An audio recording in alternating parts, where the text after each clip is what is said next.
There's nothing more entertaining than seeing families having issues on television, especially if it involves money and business. While drama might not be the main reason people tuned into hardcore porn when it premiered in 2010, the sibling rivalry and the way it affected their pawn shop was definitely one reason why the audience loyally watched it for 9 seasons. Knowing how popular hardcore porn was, it's normal to wonder why it was suddenly cancelled in 2015. Was it a fall in ratings that caused it? Or was there any controversy around the show?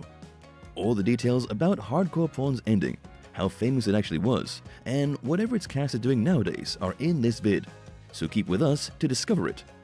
For a show as drama-inducing as hardcore porn was, people somehow expect its cancellation to be related to a hidden scandal or issues among the cast. However, in this case, the reality is a little less interesting. From its inception in 2010, hardcore porn was an indisputable success, to the point of becoming truTV's most-watched series without much extra effort. By the time truTV ceased its production, the show had maintained its status and high audience numbers, but the network's executives didn't like hardcore porn anymore, for a good reason. As it happens, in early 2014, truTV went through a revamp, which included changing the network's image and the content of its shows, giving space to more comedic and light-hearted productions, while leaving behind drama-filled series. On one ad meant to promote the news, they showed a viewer's comment which said, "I want to hardcore punch whoever made the show," in reference to hardcore porn, to which truTV responded, "We heard you, and we're making big changes." Despite their big and daring words, a couple of months later, truTV premiered hardcore porn for another season, though the announcement was kept low-key. The show's last season wrapped up in 2015, with no other network showing an interest in acquiring it. So where is the cast now, and what are they doing? If you watched hardcore porn only once, then Les Gold doesn't need an introduction. As the owner of American Jewelry and Loan, Les is evidently a man driven by actions, but also by a sixth sense, business. Defining himself as a street-level economist, Les definitely believes that knowledge is more properly acquired through experience than from theory, applying the same principles to his business. Though Les has been involved with the porn industry since he was just 7 years old, his money-driven mind also took him to establish a small pizza reselling business at school in his teens. From there, he grew up to take every opportunity and turn it to his favor, as evidenced in his autobiography, For What It's Worth, Business Wisdom from a Pawnbroker, published in 2013. The book has been described by Forbes' Josh Leichner as an influence in his decision-making processes and as a useful inspiration provider for entrepreneurs. While Les can proudly say a very praised TED Talk X with his name is available online, you can also book him as an inspirational speaker for private events through the official American Jewelry and Loan website. He's also available on Cameo.com, on which you can arrange for him to film a personalized video for you. One of the most memorable subplots in hardcore porn was the sibling rivalry between Seth and his sister Ashley. Though in the show, he was introduced as the business's leading marketing expert, he's also a co-owner and vice president. While Seth's career is still on the rise, he already has a couple of accomplishments to be proud of, such as being named Pawnbroker of the Year by the National Pawnbroker Association in 2013, in addition to entering the 2016's 40 Under 40 class selection made by the local magazine Crane's Detroit Business, an honor Seth gained due to his compromise of providing people with alternative means to obtain money, when traditional ways aren't available to them. Seth is also credited for the big presence that American Jewelry and Loan has nowadays on the internet, to the point that it's become one of the biggest local e-commerce businesses. Also, his program Power to the Grid has helped people with physical or mental handicaps to secure a job. While there's not a lot to say about Seth's personal life, his career as a pawnbroker, businessman, and public speaker looks very promising. As the only daughter of Les Gold, Ashley was the co-owner of the American Jewelry and Loan shop. Her bachelor's degree in business administration from the University of Michigan definitely made her fit for managing the shop's jewelry department, a field she enjoyed, despite how often the drama of a rivalry with Seth overshadowed that. While many people have the impression that Seth was the most daring of the siblings, the truth is that the term is more easily fitting for Ashley. After hardcore porn's cancellation in 2015, Ashley left the family's business to establish Pawn Chick Shopping, an online and physical jewelry shop with products handmade by herself. As read on the business website, her shop was inspired by her love for genuine gold jewelry, and accumulated experience working for a family for decades. Besides considering herself a daring businesswoman, Ashley's good taste and love for fashionable things surely played a role in her shop's success. Her business is nowadays named Ashley Gold and has accumulated an impressive 60,000 followers on Instagram, in addition to offering services such as wholesale selling and an affiliate program to her associates. Why did she leave the shop?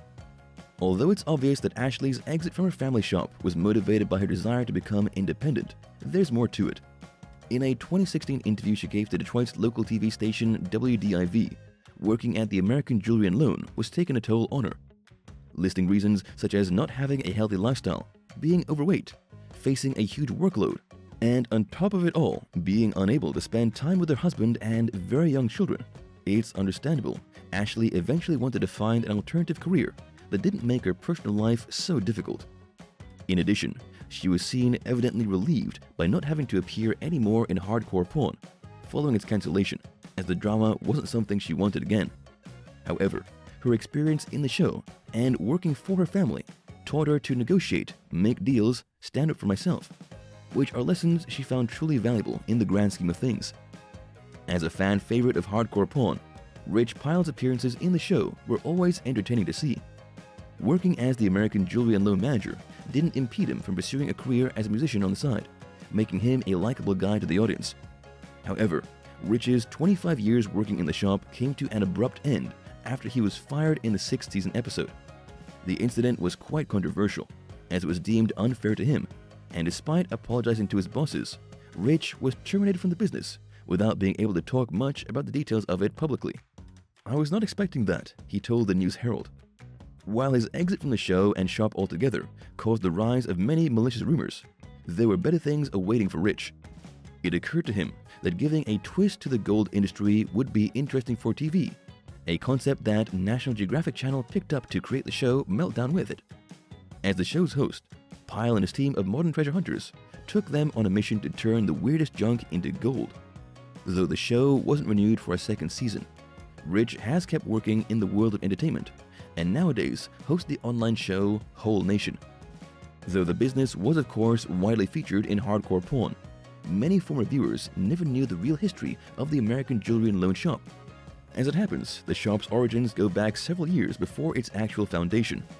Les Gold's grandfather owned a small pawn business, and though it's unknown what happened to it, working there gave Les enough insight and knowledge of how the pawn and gold trading industry worked. Though he gave it a try in other fields too, his path was set after establishing his first American Jewelry and Loan location in Oak Park in 1978. Said shop was allegedly so small that Les couldn't turn around, but that wasn't enough to deter his dream. By 1993, the business was big enough to move to a better place in Detroit. Almost 2 decades passed before a second location opened in Pontiac in 2011, followed by a third shop in Hazel Park in 2016. The latest 2 American Jewelry and Loan shops are respectively in Lincoln Park and Southgate, and were opened in 2021 as part of the Gold family's ever-growing business model, which isn't limited anymore to jewelry, but offers all types of products of varied value, going from furs to electronics. Though reality TV is no stranger to shows focused on the pawn business, it's always interesting to know how a series concept originated and was brought to life. Unfortunately, there's no available information about how hardcore porn came to be, but it's an acknowledged fact that it was conceived in direct competition to the internationally famous History Channel series Pawn Stars, even premiering in the same time slot. However, everyone who's watched both shows knows that these two are wildly different.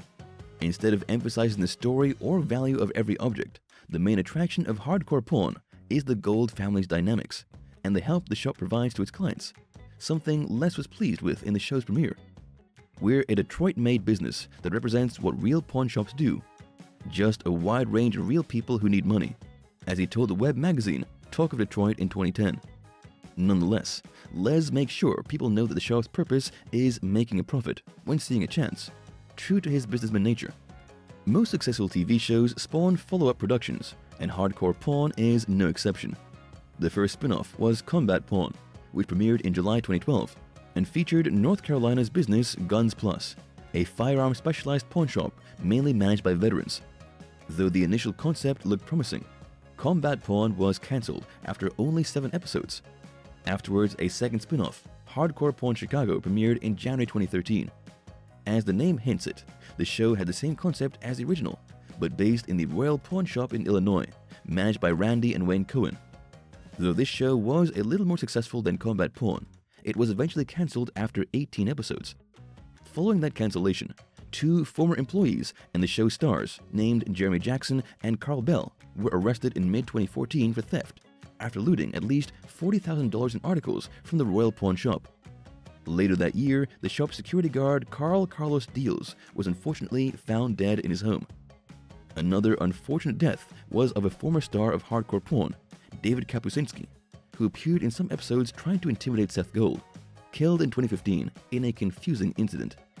As it happens, police officers were called to the house of a woman who was supposedly a victim of domestic abuse. When the police arrived, Kapuscinski failed to comply with their order, and apparently after not seeing any way out of the situation, the police tasered him, causing his death. However, Kapuscinski's girlfriend affirmed that she wasn't a victim of domestic violence, and her late boyfriend had been suffering a panic attack when the police arrived. She also affirmed that the portrayal in the show of Kapuscinski as a violent man was scripted. Though in 2010, Les Gold affirmed, hardcore porn wouldn't be like any other reality series and would showcase real people, the show has been severely criticized for its scripted scenes, convenient or comical situations, and unrealistic portrayal of some of its customers. As the website The Sound End affirmed, the situations and places were evidently staged for anyone living in Detroit.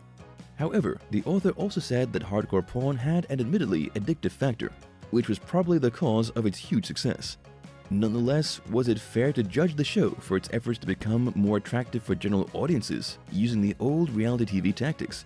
That's something only the audience has the right to decide. Thank you for spending some time with us. Make sure to like and subscribe so you never miss another video. We also handpick these videos which we recommend you watch next. You can talk to us on all social medias or ask a question in the comments below. Thank you for being with us, and we'll see you back tomorrow.